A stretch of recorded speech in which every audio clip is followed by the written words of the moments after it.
Hidup selalu mengajarkan kita bahwa tidak ada jalan singkat menuju kebebasan sejati. Banyak orang menunggu sesuatu dari luar untuk menyelamatkan mereka. Entah itu orang yang mereka cintai, pekerjaan impian, kekayaan mendadak, atau kesempatan emas yang seolah bisa mengubah segalanya. Namun kebenaran yang sering dihindari adalah tidak ada yang benar-benar datang untuk menyelamatkanmu.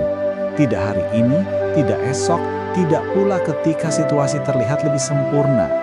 Titik balik dalam kehidupan seseorang hanya akan lahir ketika ia berhenti menghamburkan energinya pada hal-hal eksternal yang tidak bisa ia kendalikan dan mulai mengarahkannya ke dalam dirinya sendiri. Saat kesadaran itu hadir, muncul rasa tanggung jawab penuh terhadap arah hidup. Hanya ketika seseorang berani mengambil kepemilikan penuh atas jalannya sendiri, maka kebebasan, pertumbuhan, dan kekuatan sejati akan tumbuh. Ini adalah realitas yang keras, tetapi sekaligus membebaskan. Hidup yang kita impikan sebenarnya sudah berada di depan mata, asalkan kita berani berkomitmen untuk setia pada diri sendiri, bukan pada ilusi bantuan dari luar. Jika pesan ini menggugahmu, maka inilah saatnya berhenti sekadar menjadi penonton dalam hidupmu sendiri. Jalan menuju kejernihan batin, disiplin diri, dan kekuatan yang tidak tergoyahkan ada di tanganmu. Untuk mendukung perjalanan ini, saya mengajakmu bergabung dan berlangganan channel ARS Pandangan Hidup. Dengan berlangganan, kamu tidak hanya menerima pesan motivasi, tetapi juga mengikatkan dirimu pada janji sunyi untuk terus bertumbuh setiap hari. Jangan lupa tinggalkan komentar di bawah agar kita bisa saling berbagi pandangan, memperkaya sudut pandang, dan membangun komunitas yang kuat. Hidup sejati bukan tentang menunggu kondisi sempurna, tetapi tentang menyiapkan batin yang kuat menghadapi badai apapun. Bayangkan dirimu membangun benteng batin dengan setiap pelajaran yang kita bahas menjadi batu bata yang memperkuat dinding itu. Semakin banyak kamu belajar, semakin tahan bentengmu menghadapi gangguan, kritik, atau bahkan kehilangan besar. Bergabunglah dalam perjalanan ini bukan sebagai pengikut pasif, melainkan sebagai pejuang yang terus melatih pikirannya hingga tidak ada badai luar yang bisa merobohkannya. Pelajaran pertama dalam jalan ini adalah menguasai pikiranmu sendiri. Bayangkan sebuah kerajaan besar dengan benteng yang menjulang tinggi, pasukan tangguh, dan persenjataan lengkap. Semua kekuatan itu tidak akan berarti apa-apa jika sang raja kehilangan kendali atas pikirannya. Begitu ia goyah, kerajaan akan jatuh tanpa perlawanan berarti. Marcus Aurelius pernah menyadari rahasia ini ketika ia menuliskan renungan pribadinya. Kekuatan sejati bukanlah banyaknya legiun yang berdiri di medan perang, melainkan keteguhan batin yang tidak tergoyahkan. Dunia luar akan selalu liar, penuh badai, penuh ketidakpastian. Namun di dalam diri setiap manusia ada ruang yang jauh lebih luas dari samudera manapun. Ruang yang hanya tunduk pada satu penguasa, yaitu dirimu sendiri. Jika engkau tidak menguasai ruang itu, engkau akan menjadi tawanan dunia luar. Namun ketika engkau menundukkan pikiranmu, engkau menjadi raja atas kerajaan paling agung yang pernah ada. Epictetus, seorang budak yang kemudian menjadi guru kebijaksanaan, mengingatkan bahwa manusia hanya benar-benar bebas jika ia mampu menguasai dirinya sendiri. Seorang budak yang menolak tunduk pada hawa nafsu, ketakutan, atau amarahnya sebenarnya lebih merdeka daripada seorang kaisar yang diperbudak ambisi, kecemasan, dan keserakahan. Kemenangan sejati bukanlah menaklukkan dunia luar, melainkan menaklukkan gejolak dalam batin. Inilah kebenaran pahit sekaligus indah. Kekalahan terbesar manusia hampir tidak pernah datang dari luar, melainkan dari dalam, dari ketidakmampuannya menjaga benteng pikirannya tetap kokoh. Seneca mengingatkan kita bahwa manusia bukan kekurangan waktu, tetapi justru sering menyia-nyiakannya. Kita habiskan hidup dalam gosip, penilaian orang lain, kecemasan berlebihan, dan gangguan yang tiada henti. Semua itu seperti pencuri yang merampas harta paling berharga, yaitu perhatian dan kesadaran. Jika kita tidak menjaga pikiran kita, maka ia akan diperdagangkan murah di pasar ilusi. Lihatlah betapa seringnya kita menyerahkan hidup kita kepada hal-hal yang sama sekali tidak penting. Kata orang, komentar media sosial, atau berita sensasional mampu membuat kita gelisah, padahal tidak ada satupun yang menentukan nasib kita. Pikiran adalah harta termahal, tetapi justru kitalah yang sering membiarkannya dicuri begitu saja. Seorang penjaga harta karun akan mati-matian melindungi simpanannya. Tetapi kebanyakan manusia tidak menjaga pikirannya sendiri dengan sungguh-sungguh. Padahal pikiran adalah pusat kendali hidup. Carl Jung pernah menulis bahwa siapa yang tidak menoleh ke dalam dirinya sendiri akan tersesat di luar. Visi sejati, tujuan sejati, dan disiplin sejati lahir dari keberanian menghadapi bayangan dalam diri. Sama seperti prajurit yang berlatih di kegelapan malam sebelum menghadapi perang, manusia juga harus berlatih di medan batin sebelum menghadapi dunia luar. Tanpa latihan itu, pikiran akan runtuh ketika badai datang.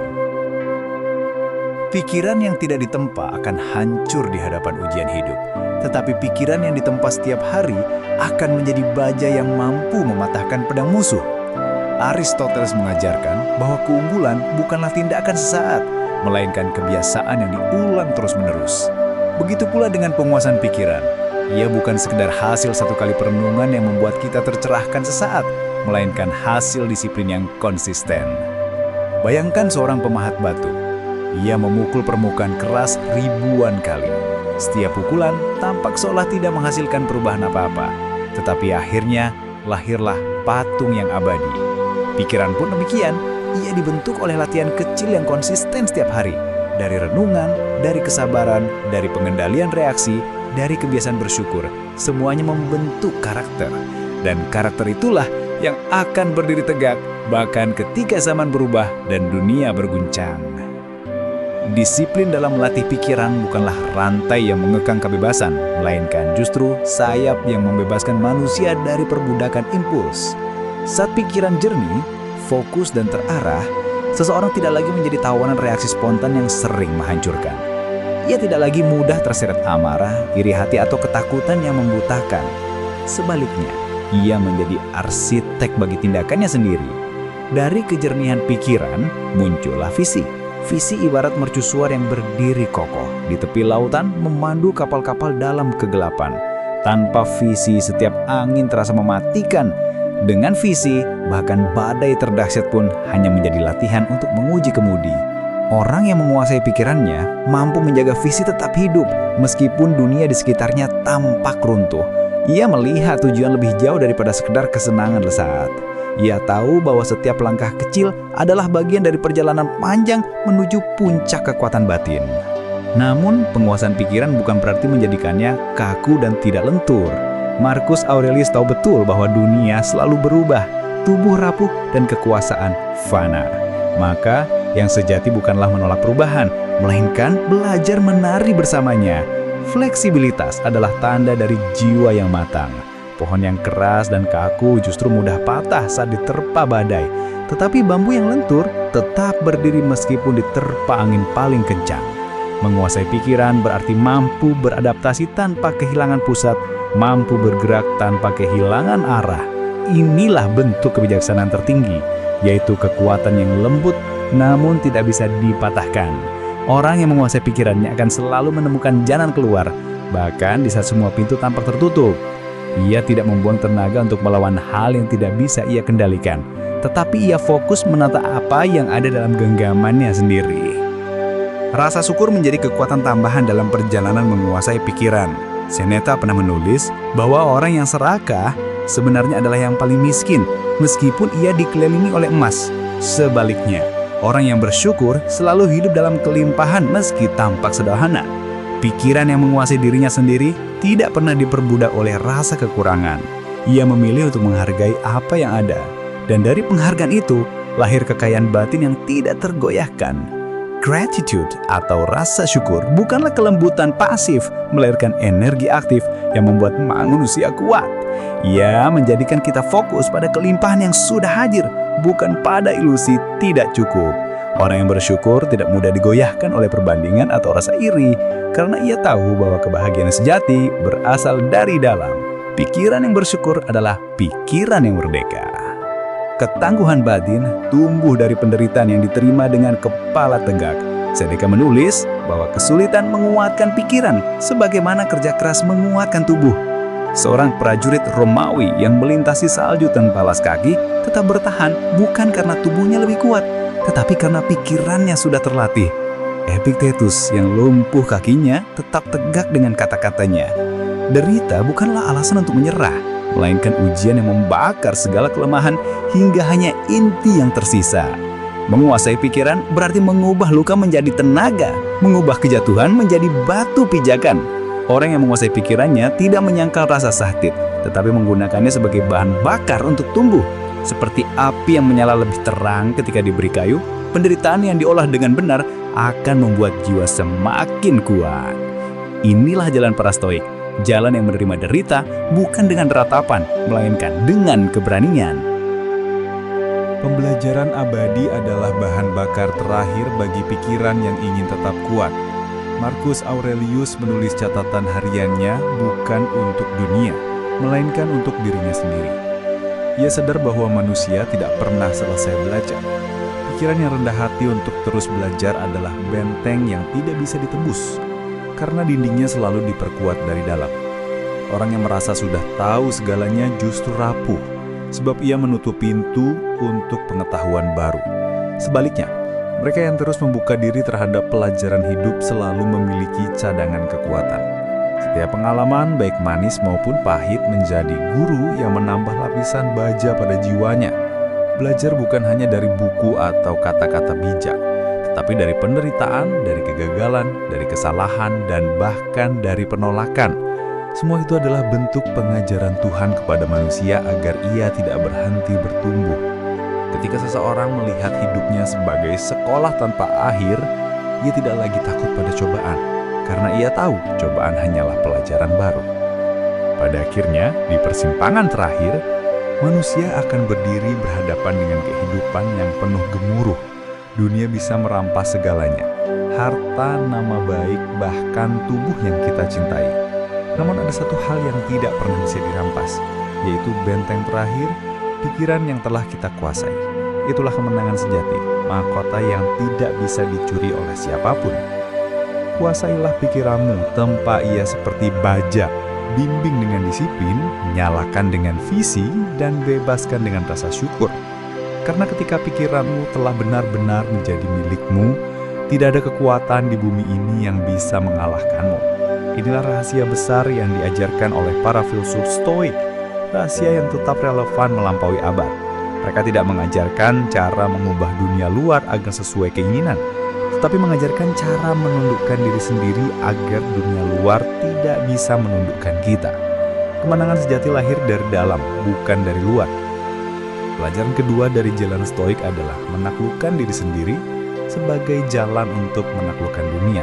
Ada satu medan perang yang lebih luas daripada padang pasir, lebih sengit daripada invasi pasukan barbar, dan lebih menentukan daripada perebutan tahta kerajaan. Medan perang itu adalah dirimu sendiri. Setiap pagi ketika manusia membuka mata, ia langsung memasuki pertempuran baru. Pertempuran melawan rasa malas, melawan nafsu, melawan keraguan, dan melawan kebiasaan buruk yang berusaha menundukkan dirinya. Jika ia berhasil menaklukkan medan perang batin itu, maka tidak ada pasukan luar yang bisa mengalahkannya. Namun, jika ia gagal, maka bahkan dunia yang paling damai sekalipun akan terasa seperti penjara. Itulah mengapa para Stoik menekankan bahwa peperangan sejati bukanlah melawan musuh di luar, melainkan melawan kelemahan diri sendiri. Kebanyakan manusia takut menghadapi dirinya sendiri. Ia bisa menghadapi orang lain, bahkan bisa melawan dunia luar. Tetapi ketika ia duduk sendirian dalam keheningan, ia merasa gelisah. Bayangan ketakutan, luka masa lalu, kegagalan, dan keinginan yang tidak terpenuhi mulai menghantui. Banyak orang memilih melarikan diri dengan sibuk, dengan hiburan, dengan gangguan tanpa henti, karena mereka takut melihat ke dalam. Padahal, keberanian terbesar adalah berani menatap diri sendiri. Carl Jung mengingatkan bahwa siapa yang tidak berani menoleh ke dalam akan tersesat di luar. Semua visi, tujuan, dan arah hidup sejati hanya bisa ditemukan jika kita berani menatap cermin batin kita sendiri. Jalan stoik mengajarkan musuh terberat bukan orang lain, melainkan bayangan dalam diri yang tidak kita jinakkan. Jika kita berani menaklukkannya, kita akan menemukan cahaya yang lebih terang daripada semua pujian dunia. Bayangkan seorang prajurit yang berlatih siang dan malam, bahkan ketika tidak ada peperangan. Ia mengasah pedangnya, melatih gerakan tubuhnya, dan melatih ketahanan fisiknya. Ketika perang benar-benar datang, ia sudah siap, sementara prajurit lain yang malas akan runtuh. Begitu pula dengan pikiran, ia harus ditempah sebelum badai datang. Jika kita hanya melatih diri ketika masalah sudah menimpa, maka kita akan terlambat. Stoik mengajarkan latihan batin setiap hari, melatih kesabaran ketika orang lain membuat kita marah, melatih kesederhanaan ketika godaan berlimpah, melatih keberanian ketika ketakutan menyergap. Setiap latihan kecil adalah pukulan pada besi panas yang sedang ditempah. Semakin sering kita melatih pikiran, semakin keras baja itu dan semakin sulit ia dipatahkan oleh keadaan. Orang yang menunggu momen besar untuk berubah akan selalu fail. Tetapi orang yang melatih diri setiap hari akan siap kapanpun ujian datang. Ada satu hal yang sering disalahpahami orang tentang disiplin. Banyak yang mengira disiplin itu adalah pengekangan, seolah kita membelenggu diri sendiri. Padahal, disiplin sejati adalah kebebasan. Bayangkan seorang musisi yang tampak bebas memainkan piano dengan indah. Di balik kebebasan itu, ada ribuan jam latihan yang penuh disiplin. Bayangkan seorang atlet yang tampak bebas berlari di lapangan. Di baliknya, ada tahun-tahun pengorbanan dan latihan keras. Begitu pula dengan pikiran. Disiplin melatih pikiran bukanlah belenggu, melainkan sayap yang membebaskan kita dari perbudakan impuls. Orang yang tidak disiplin mudah dikuasai oleh amarah, ketakutan, dan hawa nafsu. Ia pikir ia bebas, padahal ia adalah tawanan. Sementara itu, orang yang disiplin benar-benar bebas, karena ia bisa memilih tindakannya dengan sadar. Itulah arti kebebasan sejati, kemampuan memilih dengan jernih, bukan sekedar mengikuti dorongan sesaat. Visi yang lahir dari pikiran yang jernih adalah cahaya yang akan memandu langkah kita. Tanpa visi, setiap orang hanya menjadi kapal tanpa arah, terombang-ambing oleh ombak. Dengan visi, badai pun hanya menjadi ujian, bukan akhir. Marcus Aurelius selalu menulis tujuan hidupnya berulang-ulang dalam catatan hariannya, bukan karena ia lupa, tetapi karena ia tahu manusia mudah teralihkan. Visi adalah jangkar yang menjaga agar kapal tidak hanyut terlalu jauh. Seseorang yang hidup tanpa visi akan selalu merasa hampa, meski ia memiliki banyak kesenangan. Sebaliknya, orang yang memiliki visi bisa tetap bertahan meski hidupnya penuh cobaan. Visi bukan hanya mimpi kosong, melainkan peta yang lahir dari kejernihan pikiran. Ia mengajarkan kita kemana harus melangkah, apa yang harus kita tahan, dan apa yang harus kita lepaskan. Tanpa visi, hidup hanyalah kumpulan reaksi tanpa arah. Namun, ada bahaya dalam visi yang kaku. Dunia selalu berubah, dan visi yang terlalu kaku bisa membuat manusia patah ketika kenyataan berbeda dari harapannya. Disinilah pentingnya fleksibilitas batin. Menguasai pikiran berarti mampu beradaptasi tanpa kehilangan arah. Sama seperti pohon bambu yang lentur, ia tetap berdiri meskipun diterpa badai paling keras. Marcus Aurelius sendiri tahu bahwa kekuasaan dan tubuh adalah fana, maka ia tidak melekat pada ilusi permanen, melainkan menari bersama perubahan. Orang yang lentur tidak mudah hancur karena ia tahu bahwa perubahan adalah hukum kehidupan. Ia tidak membuang tenaga untuk melawan hal yang di luar kendali, tetapi ia menyesuaikan iri dengan bijak sambil tetap menjaga pusat dirinya. Inilah tanda jiwa yang latang, mampu bergerak mengikuti arus kehidupan, namun tidak pernah kehilangan kompas batin yang menuntun arah.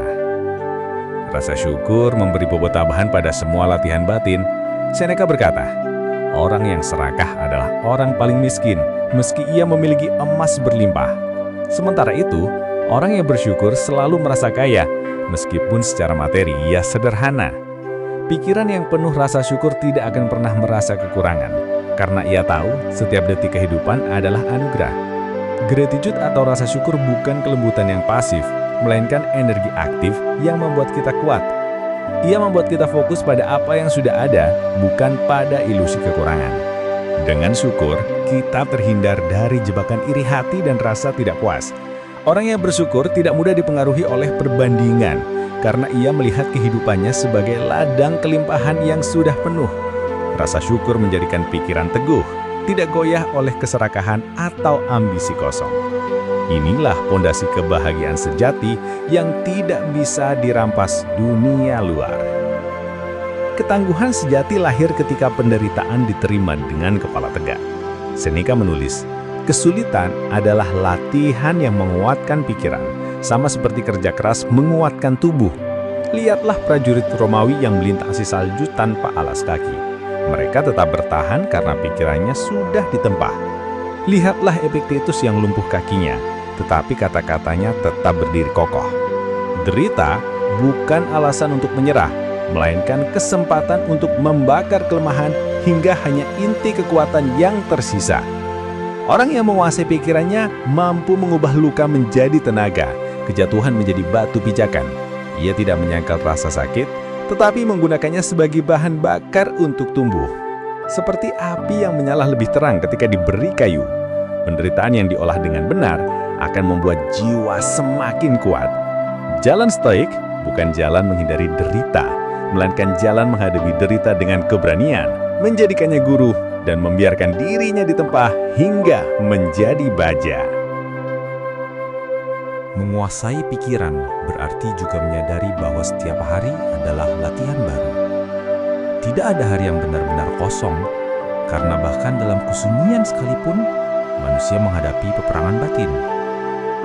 Ia bisa saja berjuang melawan rasa malas, melawan bisikan untuk menunda pekerjaan, atau melawan dorongan untuk terjebak dalam kesenangan sesaat. Stoik mengajarkan bahwa kemenangan besar lahir dari kemenangan kecil yang berulang. Setiap kali kita menolak godaan untuk menyerah, setiap kali kita memilih kesabaran daripada amarah, kita sedang menambahkan satu batu pada benteng batin kita. Namun jika kita membiarkan diri kalah pada kebiasaan buruk, kita sebenarnya sedang meruntuhkan batu itu satu demi satu. Tidak ada kemenangan tanpa konsistensi, dan tidak ada ketangguhan tanpa latihan. Orang yang menguasai pikirannya tahu bahwa setiap pagi adalah kesempatan baru untuk menegakkan bendera kemenangan, bahkan sebelum dunia luar bergerak. Kebiasaan adalah fondasi yang menentukan kualitas hidup manusia. Aristoteles sudah menegaskan bahwa keunggulan bukanlah sebuah tindakan tunggal, melainkan hasil dari kebiasaan yang berulang. Pikiran manusia pun dibentuk oleh apa yang ia lakukan setiap hari. Jika ia terbiasa mengeluh, pikirannya akan menjadi lemah. Jika ia terbiasa bersyukur, pikirannya akan menjadi kuat. Jika ia terbiasa lari dari masalah, ia akan tumbang di medan perang kehidupan. Sebaliknya, jika ia terbiasa menghadapi tantangan, maka ia akan tumbuh semakin kokoh. Setiap pilihan kecil yang kita ambil adalah pahat yang membentuk patung batin kita. Seorang pemahat tidak bisa berharap menghasilkan karya besar hanya dengan satu pukulan. Ia memukul batu ribuan kali.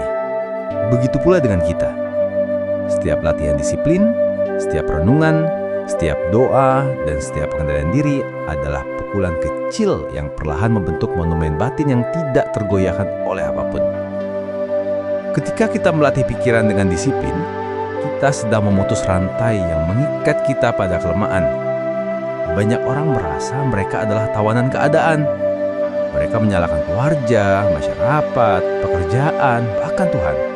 Seolah-olah semua penderitaan mereka adalah akibat dari luar. Padahal, kunci kebebasan ada di dalam diri. Orang yang menguasai pikirannya tidak lagi merasa sebagai korban, karena ia tahu bahwa kebebasan sejati adalah kemampuan merespons dunia dengan kejernihan. Dunia bisa saja tidak adil, tetapi pikiran yang bebas tidak ikut diperbudak oleh ketidakadilan itu. Ia tetap memilih untuk berdiri tegak. Inilah kebebasan yang tidak bisa dirampas oleh siapapun. Epictetus yang hidup sebagai budak bisa mengatakan dirinya bebas, sementara banyak kaisar hidup dalam kecemasan. Kebebasan sejati bukan tentang rantai di tangan atau di kaki, melainkan rantai yang ada di dalam pikiran. Kekuatan pikiran yang terlatih akan terlihat jelas ketika badai hidup datang.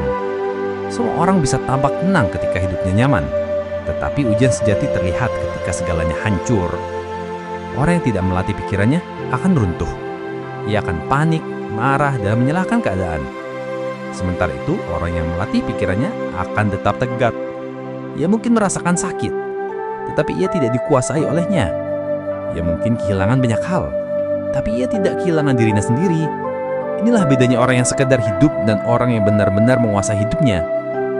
Ketika badai merubahkan segala sesuatu, ia justru melihatnya sebagai kesempatan untuk menguji ketangguhannya.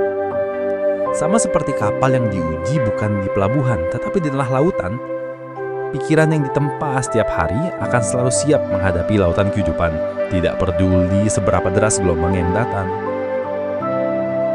Rasa syukur memberikan cahaya tambahan di tengah badai. Banyak orang yang tenggelam dalam penderitaan karena mereka hanya fokus pada apa yang hilang. Mereka lupa menghargai apa yang masih ada. Orang yang bersyukur tetap menemukan alasan untuk bertahan, bahkan ketika dunia tampak runtuh. Ia bisa kehilangan harta, tetapi ia masih memiliki kehidupan. Ia bisa kehilangan pekerjaan, tetapi ia masih memiliki kesempatan untuk belajar. Ia bisa kehilangan orang yang ia cintai, tetapi ia masih memiliki kenangan indah yang bisa ia syukuri. Rasa syukur tidak menolak kesedihan, tetapi ia mengajarkan bahwa bahkan di tengah gelap, masih ada cahaya kecil yang bisa dijaga. Inilah energi aktif yang membuat pikiran tetap kuat. Orang yang bersyukur tidak terjebak dalam tidak cukup, tetapi selalu melihat cukup dalam setiap keadaan. Itulah sebabnya syukur adalah kunci kebahagiaan yang sejati dan tidak tergoyahkan oleh apapun. Pikiran yang dikuasai bukan berarti pikiran yang keras kepala. Justru ia adalah pikiran yang lentur, tetapi memiliki pusat yang kokoh. Marcus Aurelius tahu bahwa dunia berubah setiap saat, maka ia tidak melawan perubahan itu dengan kekakuan. Ia belajar menari bersama kehidupan. Sama seperti air yang lembut, namun mampu melubangi batu karena ketekunannya. Begitu pula pikiran yang lentur akan selalu menemukan jalan. Orang yang menguasai pikirannya tahu kapan harus bertahan, kapan harus mundur, dan kapan harus mengalir bersama keadaan. Namun ia tidak kehilangan arah. Kompas batinnya tetap menuntun ke tujuan sejati. Fleksibilitas ini membuatnya tak terkalahkan. Karena apapun yang terjadi, ia selalu bisa menyesuaikan diri. Dunia luar mungkin berubah, tetapi dirinya tidak kehilangan kendali. Inilah seni hidup yang sejati. Tidak menolak arus, tetapi juga tidak hanyut tanpa arah. Lentur tetapi tidak pecah. Ketika manusia melatih pikirannya untuk bersyukur, disiplin dan fleksibel, ia sedang membangun pondasi yang jauh lebih kuat daripada kekayaan atau kekuasaan. Harta bisa hilang dalam sekejap, jabatan bisa dicuri, nama baik bisa hancur karena fitnah, bahkan tubuh bisa melemah karena usia. Namun, pikiran yang dikuasai tidak bisa dirampas oleh apapun. Inilah benteng terakhir yang diajarkan para Stoik. Marcus Aurelius, meski seorang kaisar, tetap menulis catatan pribadinya bukan untuk menunjukkan kekuasaannya, tetapi untuk mengingatkan dirinya sendiri agar tetap rendah hati dan kuat. Epictetus, meski seorang budak, mampu menginspirasi karena pikirannya bebas. Seneca, meski hidup dalam intrik politik, tetap menulis tentang kedamaian batin. Mereka semua membuktikan bahwa penguasaan pikiran jauh lebih berharga daripada mahkota duniawi. Benteng ini adalah mahkota sejati yang tidak bisa diguncang oleh waktu, musuh, atau bahkan kematian. Namun, penguasaan pikiran bukanlah tujuan akhir. Ia adalah jalan menuju tujuan yang lebih besar, hidup selaras dengan Tuhan dan hukum alam. Para Stoik percaya bahwa manusia adalah bagian dari kosmos, dan pikiran yang terlatih akan mampu melihat dirinya sebagai bagian dari keteraturan ilahi. Islam pun mengajarkan bahwa manusia harus menggunakan akal untuk merenungkan ciptaan Tuhan, agar ia sadar bahwa hidup ini bukan sekedar mengejar kesenangan dunia, melainkan menunaikan amanah. Ketika pikiran dikuasai, manusia akan lebih mudah menerima takdir dengan lapang dada, tanpa kehilangan semangat untuk berusaha. Ia tahu bahwa ada hal-hal di luar kendalinya, tetapi ia juga tahu bahwa ada hal-hal yang bisa ia kendalikan, yaitu sikap dan tindakannya. Dengan kesadaran ini, ia hidup dengan tenang, tidak diperbudak oleh ambisi buta, dan tidak terpuruk oleh kesedihan berlebihan. Orang yang menguasai pikirannya akan mampu menemukan kedamaian, bahkan di tengah hiruk-pikuk dunia. Ia tidak perlu melarikan diri ke tempat sunyi untuk merasa damai, karena kedamaian sejati sudah ada di dalam dirinya. Dunia luar bisa kacau, tetapi di dalam dirinya ada ruang yang luas, tenang, dan tidak bisa diguncang. Itulah ruang batin yang hanya tunduk pada dirinya sendiri. Marcus Aurelius pernah menulis bahwa manusia selalu bisa menemukan tempat perlindungan jika ia kembali ke dalam dirinya. Itulah kuil batin yang tidak bisa dihancurkan oleh apapun. Ketika orang lain sibuk mencari kedamaian di luar, orang yang menguasai pikirannya sudah menemukannya di dalam. Inilah kebebasan yang paling membebaskan. Tidak lagi bergantung pada dunia luar untuk merasa damai. Damai bukanlah hadiah dari keadaan, melainkan hasil dari pikiran yang telah ditempa dengan disiplin dan kesadaran. Pada akhirnya, jalan stoik mengajarkan bahwa kemenangan sejati bukanlah kemenangan di medan perang dunia luar, tetapi kemenangan di medan perang batin. Orang yang menguasai pikirannya mampu menaklukkan ketakutan, menundukkan nafsu, mengendalikan amarah, dan tetap bersyukur dalam segala keadaan. Dari sinilah lahir kekuatan sejati. Kekuatan yang tidak bisa dicuri, tidak bisa dihancurkan, dan tidak bisa dipatahkan.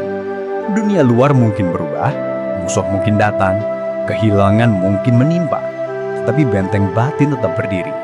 Inilah mahkota sejati yang dijanjikan bagi mereka yang berani menempuh jalan ini. Bukan mahkota emas yang akan pudar, tetapi mahkota kebebasan batin yang abadi. Siapa yang menguasai pikirannya, ia tidak hanya menaklukkan dirinya sendiri, tetapi juga menaklukkan dunia. Karena dunia luar hanya bisa menguasai mereka yang gagal menguasai dirinya. Itulah rahasia yang membuat manusia benar-benar merdeka.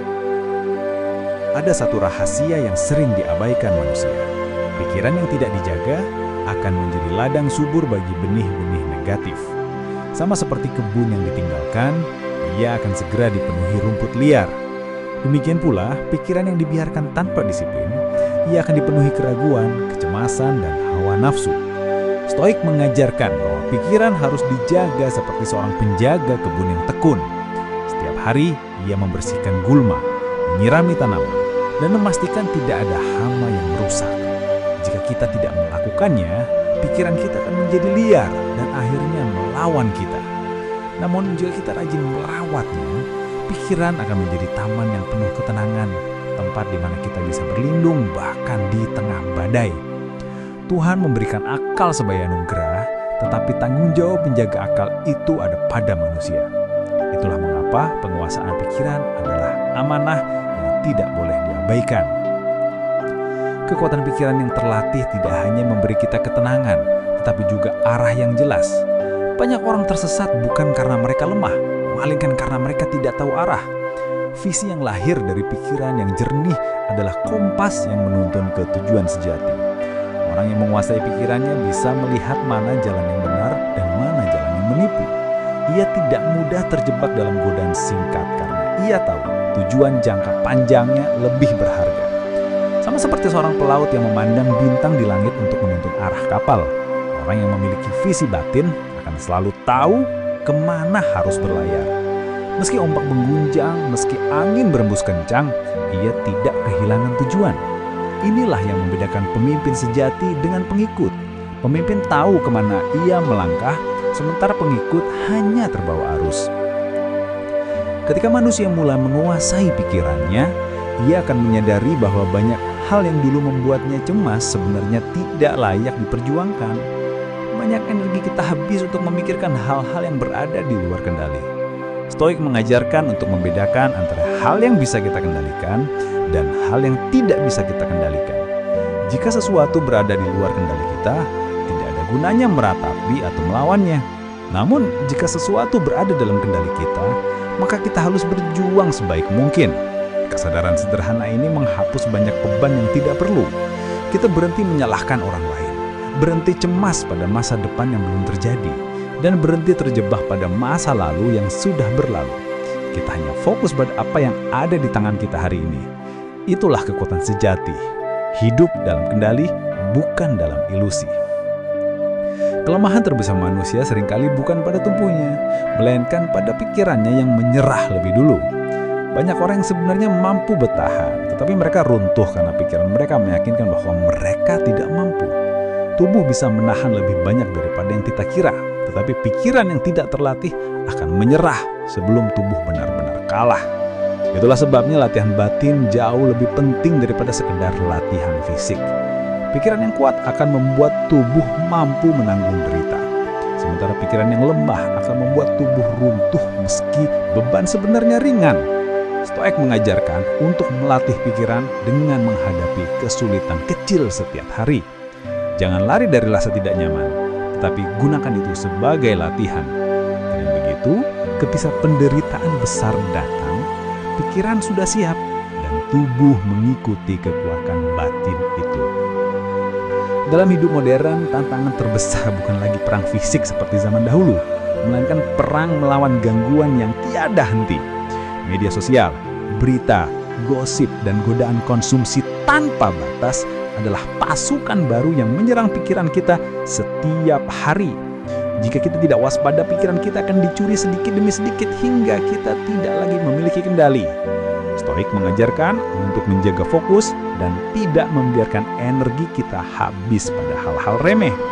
Sama seperti prajurit yang tidak membiarkan dirinya lengah di medan perang, kita juga tidak boleh lengah terhadap serangan halus dari gangguan modern.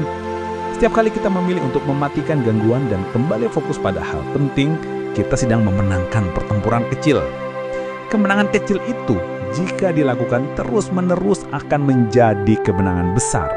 Pikiran yang fokus adalah senjata terkuat di dunia yang penuh kebisingan ini. Kebahagiaan sejati bukanlah hasil dari mendapatkan apa yang kita inginkan, tetapi dari melatih pikiran agar mampu menerima apa yang terjadi. Stoik tidak mengajarkan kita untuk pasrah tanpa usaha, tetapi mengajarkan kita untuk berusaha sebaik mungkin sambil menerima hasil dengan lapang dada.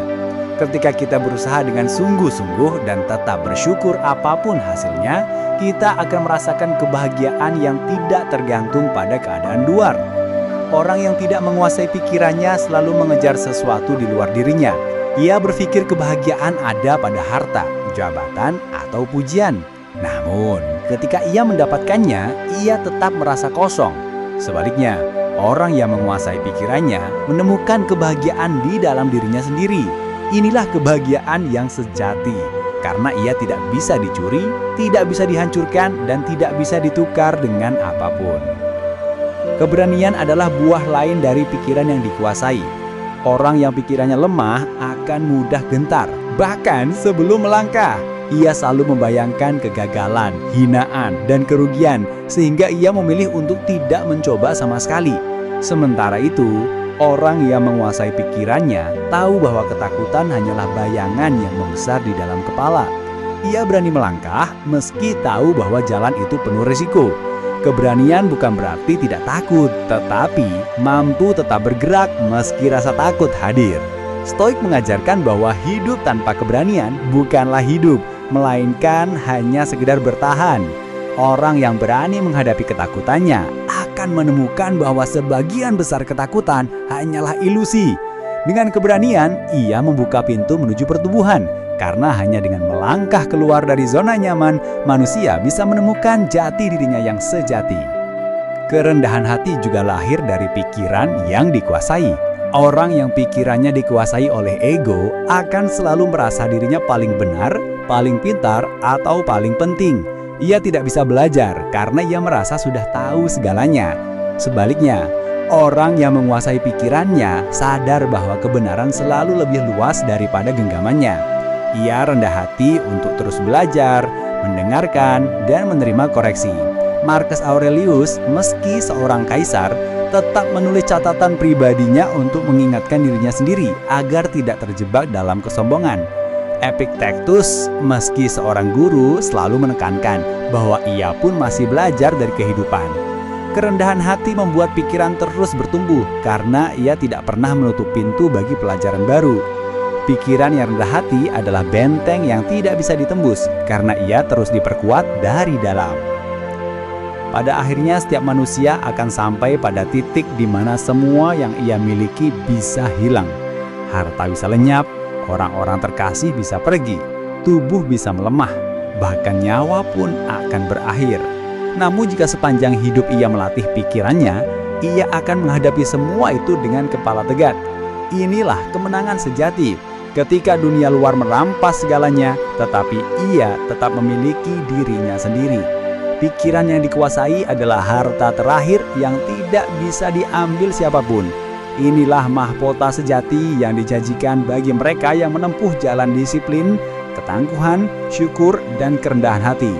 Stoik tidak mengajarkan kita untuk menghindari kehilangan, tetapi untuk menghadapi kehilangan dengan kebijaksanaan. Orang yang menguasai pikirannya tidak akan runtuh karena ia sudah tahu bahwa semua yang fana hanyalah titipan. Yang abadi adalah jiwa yang telah ditempa hingga menjadi baja. Sampailah kita pada penutup perjalanan panjang ini. Kita telah membahas tentang penguasaan pikiran, disiplin batin, visi hidup, rasa syukur, keberanian, kerendahan hati, dan ketangguhan dalam menghadapi penderitaan. Semua pelajaran ini bukan sekedar teori, melainkan jalan hidup yang harus dilatih setiap hari. Ingatlah, dunia bisa mengambil segalanya darimu, tetapi tidak pernah bisa mengambil benteng terakhir, yaitu pikiran yang telah kau kuasai. Itulah mahkota sejati, kemenangan yang tidak bisa dicuri oleh siapapun. Terima kasih telah mengikuti hingga akhir. Semoga pesan ini menguatkan hatimu untuk terus berjalan di jalur stoik, jalur disiplin, ketahanan, dan kebijaksanaan. Jika pesan ini menyentuhmu, jangan lupa untuk subscribe channel ARS Pandangan Hidup sebagai banda komitmenmu untuk terus bertumbuh setiap hari. Tinggalkan komentar agar kita bisa saling menguatkan dan belajar bersama. Bersama, kita bangun komunitas yang tidak tergoyahkan oleh badai dunia. Terima kasih dan sampai jumpa di pelajaran berikutnya.